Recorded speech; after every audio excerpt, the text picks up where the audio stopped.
घोटकी की तहसील मीरपुर माथेलो में बासर शख्स ने अपनी ही अदालत लगा ली। चोरी के इल्जाम में नौजवान को रस्सी से बांधकर गार्डर से लटका दिया। मीडिया पर खबर नशर होने के बाद पुलिस ने बासर मुलजिम को गिरफ्तार कर लिया।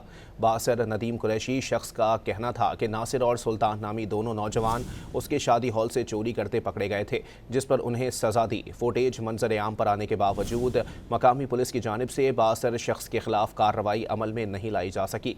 पुलिस ने मीडिया पर खबर नशर होने के बाद बासर नदीम कुरैशी को गिरफ्तार कर लिया। पुलिस के मुताबिक मुलजिम के खिलाफ तशद्दुद का मुकदमा दर्ज किया जा रहा है।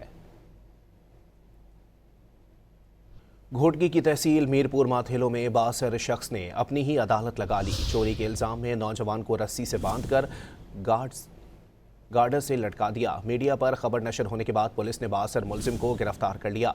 बासर नदीम कुरैशी शख्स का कहना था कि नासिर और सुल्तान नामी दोनों नौजवान उसके शादी हॉल से चोरी करते पकड़े गए थे, जिस पर उन्हें सजा दी। फुटेज मंजर आम पर आने के बावजूद मकामी पुलिस की जानिब से बासर शख्स के खिलाफ कार्रवाई अमल में नहीं लाई जा सकी। पुलिस ने मीडिया पर खबर नशर होने के बाद बासर नदीम कुरैशी को गिरफ्तार कर लिया। पुलिस के मुताबिक मुलजिम के खिलाफ तशद्दुद का मुकदमा दर्ज किया जा रहा है।